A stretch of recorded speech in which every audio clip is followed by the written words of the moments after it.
entrevistar agora o Hernandes, meu amigo. Diz que o cara é uma figura assim, que devota do livro, criou o Clube do Livro. Quero conhecer esse cara, vai ser incrível. Vambora.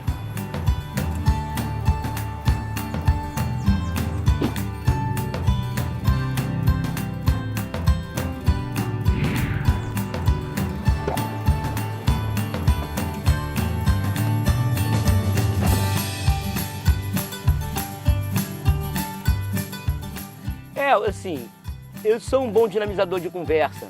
Faz parte um pouco do meu trabalho como professor, como diretor, de tirar das pessoas, né? Então, uma das coisas que eu gosto muito de fazer é entrevistar. Eu até penso em fazer isso um pouco mais, assim, a sério agora, no canal que eu tô criando no YouTube. Vou virar YouTuber, divulgo logo.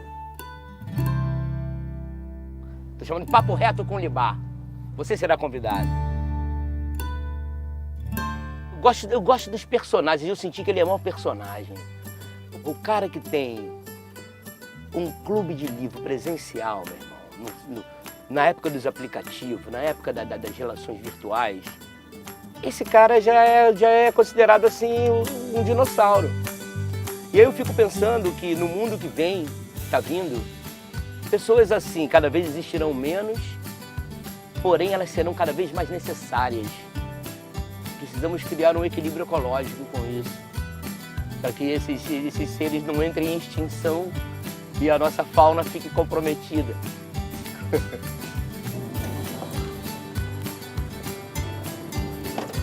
Acabamos de chegar aí na casa do Hernandes. Vamos lá trocar essa ideia com ele, acho que vai ser muito legal. Chega aí.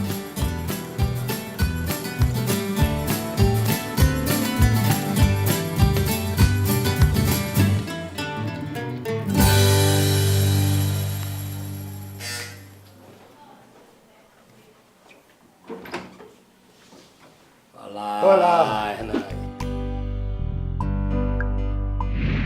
Como vai? Prazer em conhecê-lo, querido. Eu também. Bem-vindo. Muito obrigado. Vamos lá. Quer dizer que aqui é o seu ambiente, é o clube? Aqui que é o clube? Aqui que é o clube, né? Que loucura.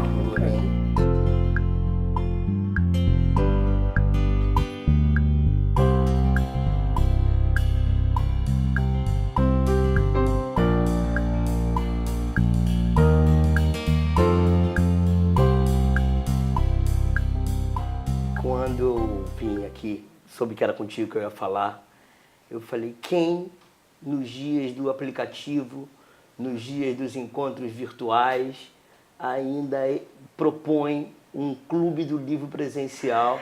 Mas você é um anti-aplicativo, né?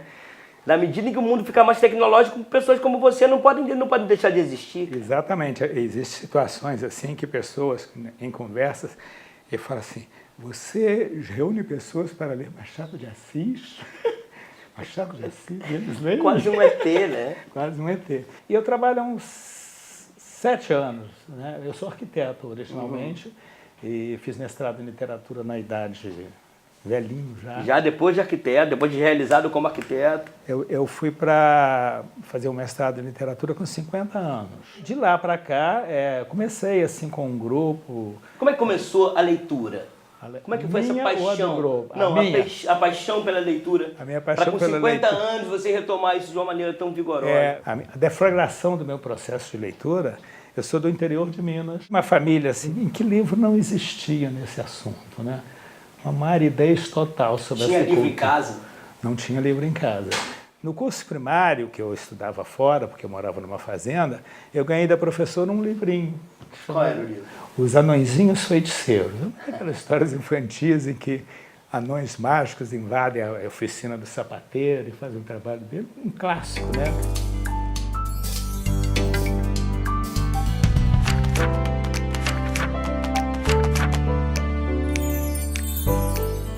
Você ainda tem esse registro na memória? O que é essa primeira sensação da primeira leitura? Você saberia ainda descrever? Essa talvez não se perdeu um pouco da memória. Teve algum outro livro que tem te Mas provocado quando eu tinha isso? 13 anos, eu estudava num colégio católico interno, né? Um colégio católico, interno, para qualquer pessoa é uma coisa relativamente difícil. Numa dessas situações, me apareceu uma pessoa de quem eu me tornei grande amigo depois e tudo, e ele falou, e eu? Eu não dormi nada essa noite. Eu passei a noite fumando e vendo Olavo Bilac. Eu diria que foi definitivo na minha... Pensei, gente, então... Parece que assim, eu vi uma coisa de liberdade tão forte. Não há pecado aí, né? Ele foi. Aí me tornei amigo dele, não sei detalhes da situação toda, mas sei que Olavo Bilac virou uma pessoa importantíssima para mim, né?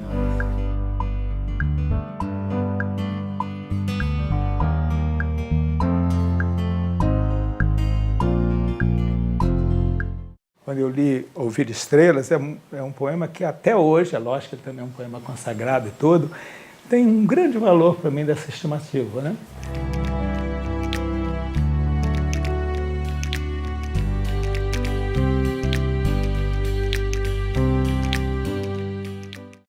Em seguida, não sei explicar muito bem porquê, mas o meu pai fez uma assinatura das seleções.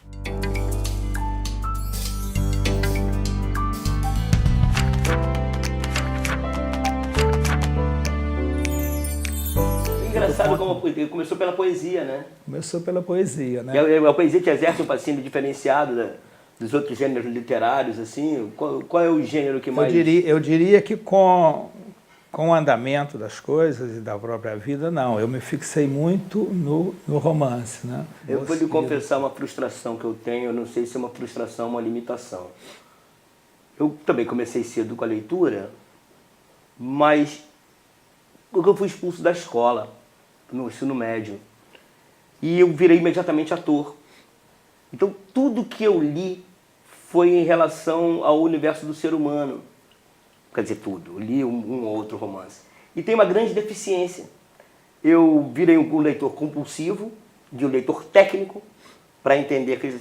E fiquei me devendo, uma série de romances que eu me sinto hoje carente, culturalmente, de não ter. Vou te usar agora e você vai me dizer assim Eu estou com 51 anos, né? Então, vamos lá. Você com 50 fez a tua faculdade. Me diz assim, quais são os 5 romances que eu devo começar imediatamente e não posso morrer sem ler? Eu considero Eça de Queiroz um autor que não se pode morrer sem ler.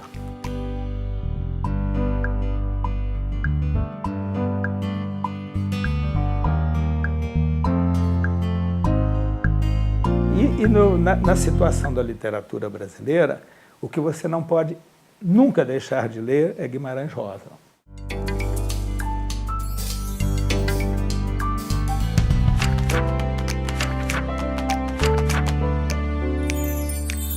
Por onde eu deveria começar no Guimarães Rosa? Por onde você deveria começar no Guimarães Rosa? O Guimarães Rosa tem uma fama de ser um autor muito complicado, né? De uma linguagem assim que às vezes... Muito específica, muito regional, muito inventável, muito inventiva, né? Ele fez o cara fica querendo decifrar, perde um tempo tentando decifrar o que ele está... Ele criou uma linguagem, né? Mas tem uma musicalidade também no texto dele, que se você for pela música, você tem outra maneira de entender. O segredo que eu acho é o seguinte, é lógico que é bom começar por peças menores do Guimarães Rosa e até mesmo para você se entrar. O outro segredo é não se preocupar em entender palavra por palavra ou linha por linha. Leia. Eu tive essa sensação com Macunaíma, do Mário de Andrade. Eu passei as primeiras páginas tentando entender aquelas referências todas. Teve uma hora que eu me desapeguei, fui lendo assim, continuamente, aquela musicalidade tinha todo um sentido, né?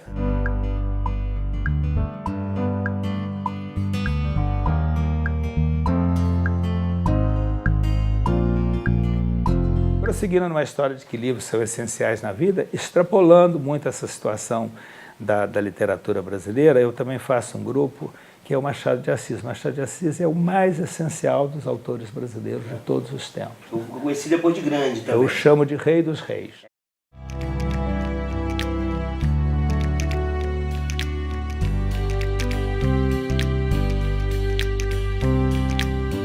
Isso em se tratando de autores, por exemplo, Clarice também a gente trabalha, autores que têm uma certa dificuldade. Quando você fala a gente trabalha, como é que é? Vocês têm um grupo fixo, vocês têm um cronograma de leitura? Meu trabalho se chama Graça da Leitura, que reúne pessoas e a gente conversa e lê.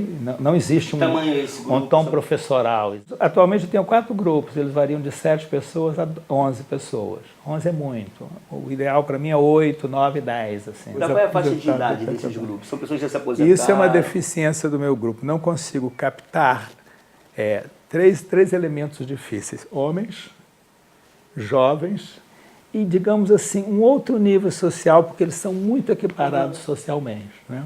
Já até fizemos uma brincadeira. Homem não paga. Também, né? Agora, vou lhe dar uma boa notícia, eu não sei se você está atento nisso, né? Hoje em dia, nas bienais de livro e tal, os grandes celebridades são os jovens youtubers que promovem leitura, indicação de livro. Esses moleques estão multiplicando nessa nova geração o número de leitores vertiginosamente, recuperando um gap que o Brasil sempre teve de ausência de leitura na juventude. Nossa, fantástico. Esses caras tinham que saber que tu existe, para esses jovens começarem a vir no teu clube. Põe pro canal no YouTube, cara. Porque a grande e a maior vantagem de um grupamento é você se defrontar com outra opinião. É o que esses grupos têm feito. Com outras aberturas. Né? Eu penso assim, existem assim umas 8.000 pessoas que querem ler comigo, eu não sei chegar nelas, ou pelo menos é preciso chegar nessas pessoas. Ó, eu tenho uma dica que resolveu a minha vida. Tu faz isso, tem filho de que idade? Eu tenho um filho de 42, tenho um filho de 38 e tenho um filho de 26. Eu pego o de 26. E fala pra ele fazer um canal pra tu. Você vai bombar. Esses jovens todos vão querer assistir teu canal. Porque você tem uma experiência e você consegue dar informações muito precisas sem ser professoral. Você sabe que isso é um dom. Não, e inclusive aprendi muito com o tempo, que é o seguinte, a formatação do espaço é fantástica. Eu trabalho aqui em círculo, todo mundo senta em volta da mesa. Não tem hierarquia, né? Não tem hierarquia, não tem nenhuma pretensão dessa, mas tem essa grande pretensão de ler, entender e ouvir, né, as pessoas, que realmente o capital dessa história. Né? Olha só, eu tive a petulância e a arrogância de trazer um livro meu de presente para ti. Chama Nobre Arte do Palhaço. Então, o dia que você tiver tempo aí na sua prateleira, será uma honra para mim ter você como leitor. Assim como a literatura, as grandes obras, o palhaço é uma coisa eterna, né? É nesse nível do clássico, né? É o clássico. É o clássico, que se perde nas origens. Aliás, olha como é parecido com Paulo Otranto. Esse é o Nanni Colombaione, que é o meu mestre italiano. O Fellini, quando viu essa família na Itália, falou: isso é italiano?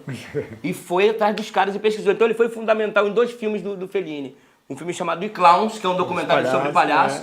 E ele dirigiu Julieta Massina na Estrada. O Fellini, que é o meu mestre, imagino que para você é o mestre dos mestres, né? Claro! Claro! E eu convivia com ele na casa dele, era feliniano demais. Sabe, aquela casa italiana, com aquele trailer no quintal, aquele manjericão colhido no pé para comer com aquele macarrão, tomar com aquele vinho, 15 dias ali com o mestre, abrindo o segredo, contando os truques. Tá aí no livro a experiência. É bem legal. Legal, querido. Queria te conhecer, lógico. Obrigado. Foi um prazer. Parabéns pelo teu projeto. Você é indispensável no dia de hoje.